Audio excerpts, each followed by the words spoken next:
Salut tout le monde, c'est Assou. Aujourd'hui on est sur un épisode d'introduction, enfin de préparation de votre voyage. Et là on va vraiment se concentrer sur l'apprentissage du coréen. Donc voilà, tout d'abord je vais vous présenter Mathilde, notre invitée. Annyeonghaseyo. Annyeonghaseyo. Voilà. Donc notre invitée, pourquoi Mathilde? Parce qu'en fait elle s'apprête à partir en Corée en juin. Et je me suis dit que ça serait un parfait exemple pour qu'elle se joigne à nous, pour ceux qui veulent préparer un peu ce voyage aussi. Donc voilà. Donc on va commencer par l'essentiel, c'est comment est-ce qu'on peut apprendre à parler coréen, sachant que moi je suis partie en Corée, je parlais pas coréen, j'ai vraiment appris juste un mois avant. Donc c'est vraiment en mode, je me suis dit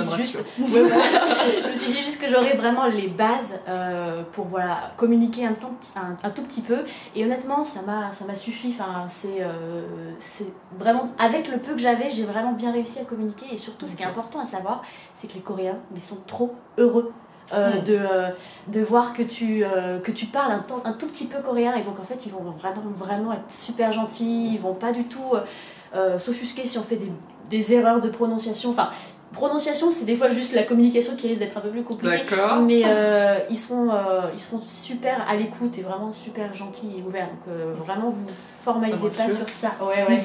Et quoi d'autre? Oui, et donc pour apprendre le coréen, parce que c'était la question, moi j'avais utilisé entre autres le livre Le coréen pour les nuls, qui est un bon livre. Vous avez un CD donc avec des dialogues dedans. Le seul défaut, c'est qu'il est un peu il est en noir et blanc, il n'y a pas d'illustration, donc c'est un peu mastoc, il y a beaucoup de texte, mais après c'est assez complet, donc c'est un bon bouquin. Mais si vous voulez vraiment avoir le meilleur du meilleur, mais il est cher parce qu'il a 45 €, c'est Cours de coréen pour débutants. Je mettrai le lien dans la description. Et lui, il est vraiment complet, c'est vraiment comme les bouquins que vous allez avoir à l'école, donc étape par étape, apprendre à se présenter. Vous avez beaucoup de dialogues, vous avez 2 CD, donc ça travaille aussi beaucoup sur l'oral, la prononciation. Et il est très complet, et c'est vraiment celui qui a les meilleures notes en fait sur le net, donc très bien. Donc ça c'est pour les bouquins. Vous avez aussi Talk to Me in Korean, voilà, donc ça c'est un... Vous avez des livres. Merde. Il était à l'envers. Donc ça c'est, par contre c'est en anglais, mais vous allez avoir l'application et des dialogues qui sont pas très longs, 10 minutes en moyenne. Voilà, c'est ça. Donc c'est parfait. Moi par exemple, c'est ce que j'utilisais le matin quand je me préparais. J'en ai m'écouté un épisode par jour. Et donc ils sont sortis aussi des bouquins qui sont très complets, qui reprennent un peu leurs leçons. Et ça c'est vraiment très bien, parce que c'est gratuit en plus, en tout cas pour l'application, c'est vraiment gratuit, donc n'hésitez pas à y aller. Et pour une autre, une youtubeuse, c'est Korean Honey, qui est pareil, anglaise, mais elle est vraiment très complète parce qu'elle vous fait des vidéos par thématique, du genre vous allez au restaurant, vous allez dans un magasin, quel vocabulaire vous allez avoir besoin. C'est parfait. Donc voilà à peu près pour les essentiels pour un peu apprendre. Et moi je vais essayer de vous donner le peu de coréen que j'ai eu et qui m'a été utile. Donc faut quand même, je tiens à le préciser, c'est pas forcément du coréen parfait, il a peut-être des petites erreurs, mais c'est un coréen qui fonctionne et qui vraiment a été utile. Et testé sur place. Voilà.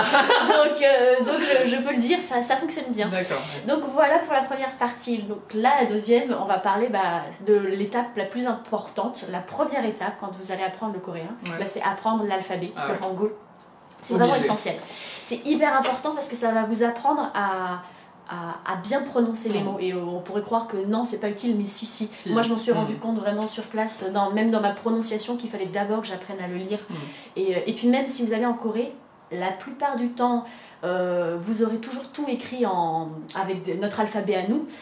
C'est souvent ça, mais il m'est arrivé d'aller par exemple dans des cafés où le menu était en coréen. Alors vous allez même avoir le mot pourtant limonade, vous allez l'avoir écrit, mais il sera écrit en coréen.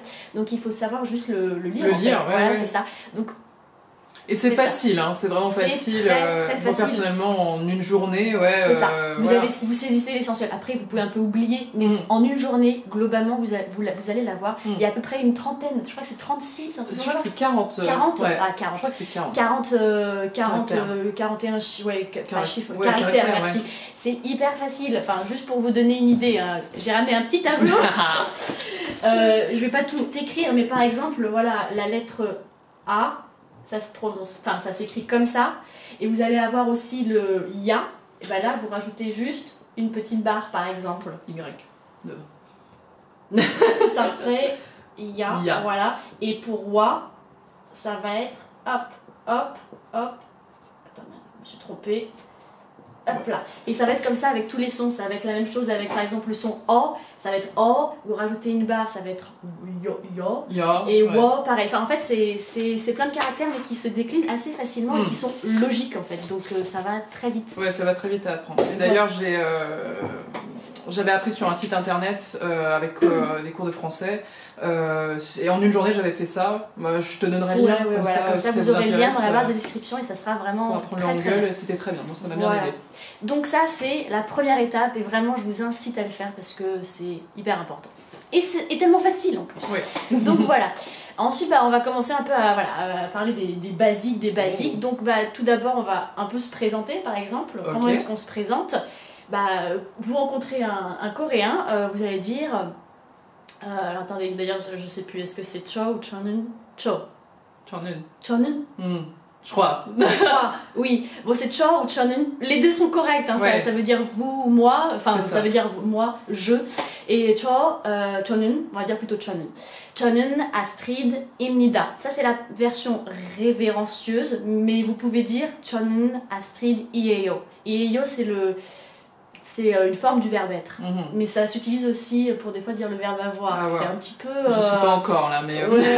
Mais yo, vous allez beaucoup l'utiliser pour dire c'est quelque chose. Enfin, ça montre c'est, je suis. C'est un peu C'est le fourre-tout. C'est un peu le fourre-tout. Parce que disons que la conjugaison, on va pas rentrer dans les détails, mais la conjugaison en coréen, en fait, c'est une conjugaison pour je, tu, il, nous, vous, il. Oui, c'est ça. Un seul truc. Voilà, c'est ça.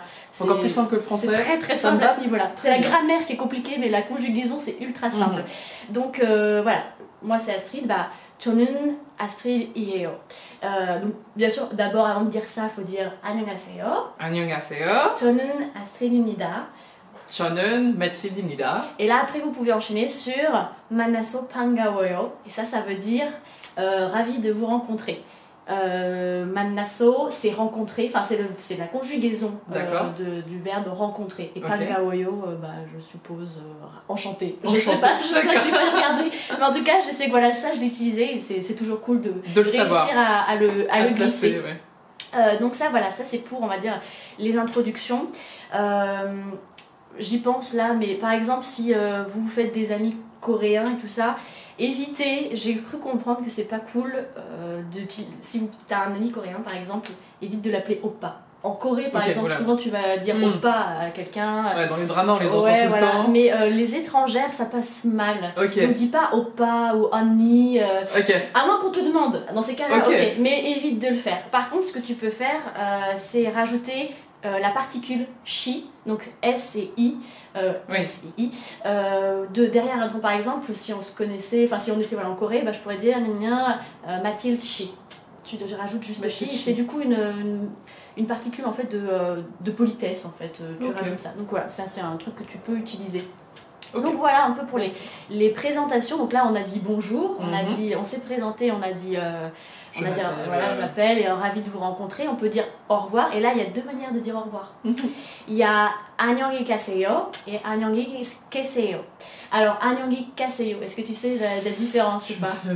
Alors, 안녕히 가세요, c'est quand... Alors, attendez. Ça, c'est quand quelqu'un part. Parce que ça veut dire partir. C'est un verbe qui veut dire au revoir. Donc, 안녕히 가세요, c'est tu peux partir en paix. Alors que 안녕히 계세요, ça veut dire tu peux rester en paix. Et donc ça c'est quand c'est nous qui partons. D'accord. Donc par exemple quand vous partez d'un bus, vous pouvez le dire au comment ça s'appelle au conducteur de bus. 안녕히 계세요. Ok, d'accord. Voilà, donc ça c'est les petits trucs à savoir. Et ou quand vous partez d'un magasin et tout ça. 안녕히 계세요. Voilà, exactement. Donc ça c'est pour les au revoir. Ensuite oui et non, tout simple. Vas-y, je te laisse dire. Alors c'est né pour oui. Voilà. Et c'est agno pour non. Voilà, exactement, agno. Et en fait d'ailleurs on retrouve, enfin je suppose, mais là je sais peut-être pas sûr, mais agno, ça reprend une particule que vous allez retrouver beaucoup, donc la particule de négation an, A et N, et ieo, qui est le verbe être. Donc ce n'est pas agno. Et donc voilà, en fait c'est très logique. Le coréen c'est vraiment hyper logique. Non, c'est vrai. Et donc voilà, vous avez cette petite particule. Qu'est-ce que j'aurais... Oui, donc dire merci aussi, par exemple. Ouais. C'est quand même vraiment la base de la base. Il faut dire kamsahamnida. Kamsahamnida. Voilà, kamsahamnida. Et ça, c'est vraiment c'est la base de la base. Qu'est-ce que je peux dire d'autre?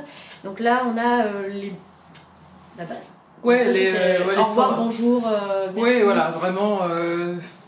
les basiques en langue pour le quotidien et se débrouiller quand même. Exactement. Maintenant, si vous allez par exemple dans un restaurant, je vais vous donner vite fait quelques petits trucs. Vous rentrez, moi par exemple j'étais seule, du coup j'avais appris pour dire une seule personne s'il vous plaît. Donc vous allez dire Han c'est numéro 1.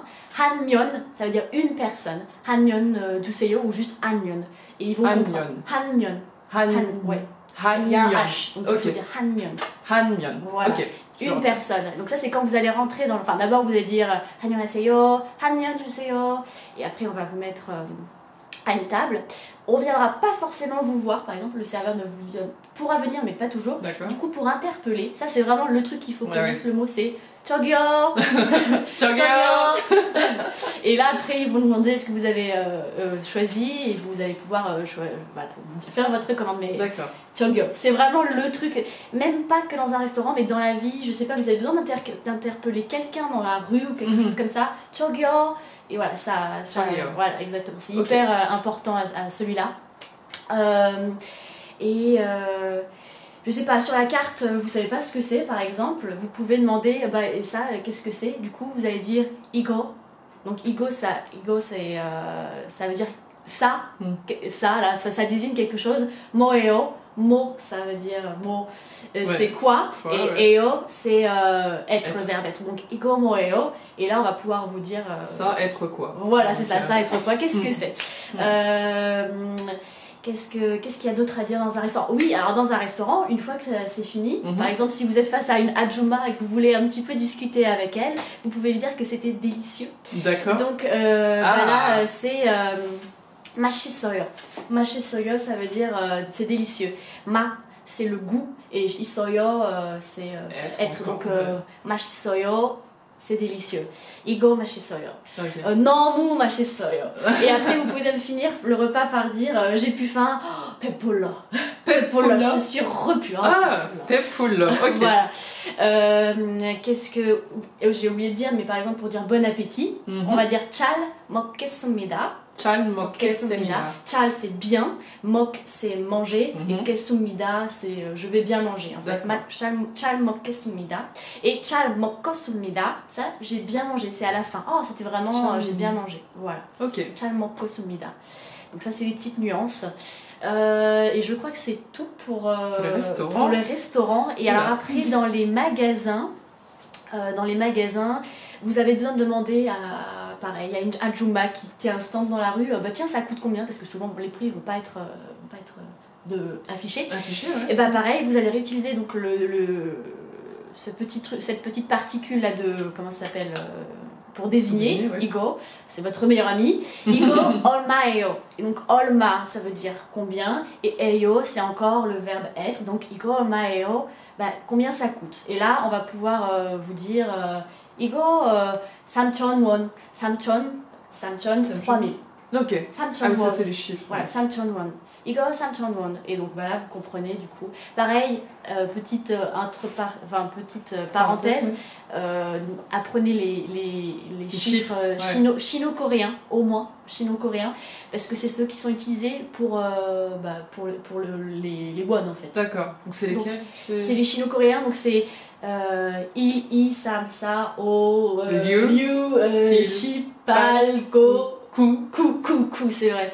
Kuship, ok. Kuship, c'est ceux-là que j'ai appris. Voilà, c'est ça. Je suis pas encore aux autres. Il faut apprendre les 100, 1000, parce qu'après, comme en coréen, c'est souvent 3000, 10 000. En fait, d'ailleurs, c'est 3000, 10 000, souvent que tu vas être confronté. D'accord. 3000, 100, enfin 10, 100, 1000 et 10 000. C'est les trucs qu'il faut, parce qu'après, c'est rare que tu dépenses 100 000 won. Voilà, d'un coup. Mais c'est les trucs qu'il faut apprendre, mais c'est très très simple aussi. Une fois que vous les avez saisis, c'est bon. Donc ça c'est voilà, pour savoir, demander voilà, les prix. Et je regarde un peu sur mon anti-sèche parce que je me rappelle plus. Si voilà, par exemple, vous avez demandé combien ça coûte. On vous l'a dit en coréen en plus, sauf que pas compris. Vous n'avez pas compris la première fois. Fort probable. Vous pouvez demander de répéter ou de demander plus lentement. Donc pour répéter, c'est alors attendez, Han ponto mar해주세요. Donc Han c'est une fois, ponto une fois encore. Enfin en fait to c'est encore et pon c'est fois. Donc une fois encore, Han ponto mar해 donc c'est répéter, 주세요 s'il vous plaît. Enfin 주세요 c'est une forme de demande en fait. Donc Han ponto mar해주세요. Han ponto mar해주세요. Voilà, c'est ça. Et donc ça permet de répéter. Et si elle répète encore, enfin si elle le dit mais encore trop vite, vous pouvez faire 천천히. 천천히 c'est lentement. 천천히 주세요. Et donc elle va le dire plus lentement. Et bien sûr aussi, alors ça c'est du vocabulaire, c'est pas forcément là avec un magasin, mais moi c'était un mot que j'avais appris par cœur, c'est 화장실. Ça veut dire les toilettes. Parce que bah voilà, vous allez en avoir besoin. Vous ne savez pas où c'est. Si par exemple dans un magasin ou dans un resto vous voulez aller aux toilettes, vous ne savez pas où ils sont. 저기요, 화장실 있어요? 어디예요? Et là ça veut dire excusez-moi, est-ce qu'il y a des toilettes? Où est-ce qu'ils sont? D'accord. Donc 저기요, excusez-moi, 화장실 있어요? Y a-t-il des toilettes? 어디예요? 어디예요? Où sont-ils? 어디예요? Où sont-ils? Où être. Voilà, c'est ça, exactement. Et ça, vous pouvez le demander pour plein de choses. Si vous cherchez un magasin, une fois j'étais amenée à chercher un Ikea, avec vraiment le peu de vocabulaire que j'avais utilisé, je suis rentrée dans un magasin et j'étais allée voir la vendeuse et je fais 저기요, 여기 Ikea 있어요? Et donc 여기 ça veut dire ici, Ikea, 있어요, est-ce qu'il y a? Donc, et elle m'a dit bah non, 없어요. 없어요 c'est la négation de 있어요. Il y a 있어요. Il y a, et 없어요, il n'y a pas. Et elle me fait 아니요, 없어요. Je fais 알았어, 감사합니다, 안녕히 계세요, et je suis repartie. Voilà. Avec le peu de vocabulaire qu'on a, en fait, on peut facilement faire une petite conversation très très très brève, mais au moins qui vous aide à vous repérer. D'ailleurs, pareil, si voilà, moi là j'avais demandé ça, si vous avez besoin d'aide, tout simplement, vous allez interpeller la personne. 저기요. Donc toujours 저기요, ça c'est la base. Et vous allez pouvoir demander towa de l'aide, 주세요. 주세요, on est encore dans la demande, donc 저기요, 도와주세요. 저기요, 도와주세요. Voilà, c'est ça. Voilà. Est-ce que vous pourriez m'aider? Après, je sais pas pourquoi, mais en tout cas, je sais, si vous avez besoin de demander, je sais pas, par exemple, votre chemin, yogi, c'est comment qu'on dit déjà, j'ai la petite... j'avais la petite anti-sèche. Et bah, par exemple, pour demander où est-ce qu'on est ici, yogi, 어디예요? D'accord. 어디 et 에요, le verbe être. Donc 어디예요? Où est-ce qu'on est? Voilà, par exemple. Et on va terminer par le dernier pour dire, bah, par exemple. Je ne parle pas bien coréen, parce qu'avec moi, mon petit coréen, quand je parlais un peu dans les magasins, tout de suite il commençait à rentrer dans des grandes conversations en coréen, et moi je disais là, oh mon dieu, et donc si ça vous arrive, il faut repérer dans cette phrase-là le mot hanguk. Hanguk, c'est coréen, mal, c'est comment dire, la langue coréenne, donc hangukmal. Enfin ils le disent plus rapidement, mais voilà, hangukmal. Si vous avez ce morceau-là dans une phrase, ça va sûrement être une phrase qui veut dire vous parlez coréen, et là vous allez pouvoir leur dire 아니요, 저는 한국말 잘 못해요. Donc là par exemple 저는 moi, 한국말 la langue coréenne, 잘 bien, 못해요 parler. Enfin 못해요 c'est plutôt la négation, je ne parle pas bien. Donc en gros ça veut dire moi. Le coréen, je ne parle pas bien. Donc ça c'est 잘 못해요. Si vous voulez dire je ne parle pas coréen, c'est 저는 한국말 못해요. 못해요 c'est je ne parle pas. 잘 pour rajouter juste devant si vous voulez dire je ne parle pas bien. Et après vous pouvez à la rigueur sinon dire 저는 한국말 조금해요. 조금 ça veut dire un peu. Et 해요 ça veut dire c'est le verbe. En fait 해요 c'est la conjugaison du verbe hada qui veut dire faire. Donc faire le langage coréen. 한국말 해요, donc ça veut dire parler coréen en fait. Donc 저는 한국말 조금 해요. Donc moi souvent ce que je disais c'était je ne parle pas bien, juste un peu, donc 저는 한국말 잘 못해요 et je faisais 조금 comme les coréens. ça les faisait rire et puis voilà. Et je crois que c'est tout. Je sais pas si toi tu as d'autres questions. Mais non, écoute, ouais, tu m'as appris quand même beaucoup de choses. Ouais, là. Tant mieux. Là, ça m'inquiète parce que je me suis dit que là, ça fait quand même 3 semaines que je fais du coréen et qu'il y a la moitié que je ne connaissais pas. Donc, mais en fait, vous allez énormément apprendre sur place. Ouais. Mais vraiment, moi, je suis restée 4 mois donc en Corée et j'ai énormément appris sur place parce qu'en fait, il y a des choses, des automatismes qui vont se faire et beaucoup de choses que vous allez entendre. Votre oreille va s'habituer et vous allez apprendre sur le truc. Enfin, c'est vraiment quand vous serez sur place. Donc, ne vous stressez pas avec la langue coréenne. Avec déjà les bases que je vous ai données, vous pouvez vraiment bien vous en sortir. Ouais, et puis après, il faut pratiquer, quoi. Exactement, parce que c'est vrai que ça a l'air les yeyo, tout ça, tout est structuré. Donc je comprends ce que tu dis, même sans le savoir, parce que du coup, j'ai les petits éléments pour comprendre. C'est ça, donc, voilà, exactement. Donc vraiment, voilà. Faut pas s'inquiéter. C'est ça, exactement. C'est facile. En soi, la logique, elle est facile. Après, si vous commencez à partir sur la grammaire, là, c'est une autre histoire. Écoute, mais en soi, tard. c'est facile pour avoir une petite communication. La caméra a coupé parce qu'on a parlé trop longtemps. Mais voilà, j'espère que... Donc c'est assez long. Je voulais pas, mais tant pis. Je préfère que ce soit long et que vous ayez toutes les informations en main que je peux vous donner, quoi. Et j'espère que ça vous aidera bien. Voilà. Et je donnerai aussi toutes les infos de Mathilde qui sera en Corée. Donc si certains d'entre vous ont envie de la rencontrer, elle sera super contente parce que c'est toujours bien de rencontrer des gens et des Français sur place. Donc voilà, il y aura toutes les infos de Mathilde en barre de description et tout ce dont on a parlé aussi. Et puis voilà, c'est tout. La prochaine vidéo, ce sera donc un vlog. Et je vous dis à la prochaine.